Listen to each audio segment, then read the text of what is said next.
আসসালামু আলাইকুম প্রিয় বন্ধুরা, আশা করি সকলেই ভালো আছেন।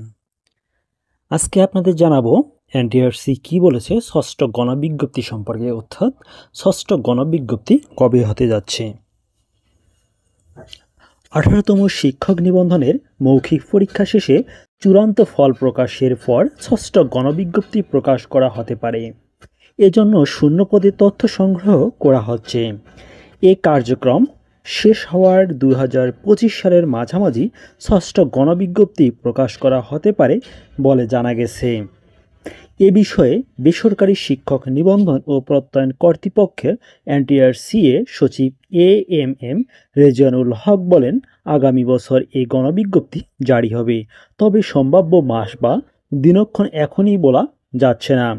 2025 সালের প্রথমার্ধে এ বিজ্ঞপ্তি জারি হতে পারে বলে ধারণা দিয়েছেন তিনি।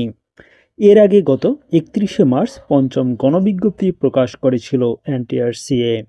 বিজ্ঞপ্তিতে শূন্যপদের সংখ্যা ছিল 96,736টি। এর মধ্যে স্কুল কলেজের শূন্যপদ ছিল 43,286টি এবং মাদ্রাসা, ব্যবসায় ব্যবস্থাপনা ও কারিগরি প্রতিষ্ঠানে 53,450টি। পরে গত 21শে আগস্ট প্রাথমিকভাবে নির্বাচিত 19,586 জন প্রার্থীকে নিয়োগের সম্মতি দেয় শিক্ষা মন্ত্রণালয়।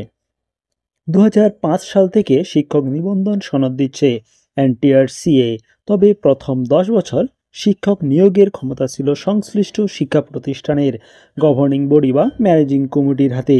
2015 সালের 30শে ডিসেম্বর সরকার এনটিআরসিকে সনদ দেওয়ার পাশাপাশি শিক্ষক নিয়োগের সুপারিশের ক্ষমতাও দেয়। এরপর থেকে 5টি গণবিজ্ঞপ্তির মাধ্যমে চলতি বছরের 31শে আগস্ট পর্যন্ত 1,32,896 জন শিক্ষক নিয়োগের চূড়ান্ত সুপারিশ করেছে এনটিআরসিএ। প্রিয় বন্ধুরা, যারা এখনও চ্যানেলটি সাবস্ক্রাইব করেননি, সাবস্ক্রাইব করে সাথেই থাকুন। 18তম নিবন্ধন, 19তম নিবন্ধন, প্রাইমারি সহ সকল চাকরির আপডেট আপনারা এই চ্যানেলেই পেয়ে যাবেন।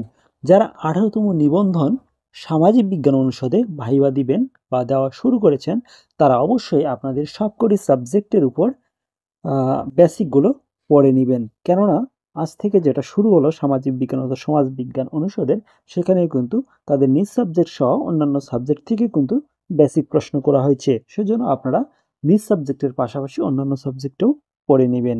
ভালো থাকুন, সুস্থ থাকুন, অবশ্যই চ্যানেলটি সাবস্ক্রাইব করুন। আসসালামু আলাইকুম রহমতুল্লাহ বারকাতু এবং হিন্দু ভাইদের জন্য আদাব।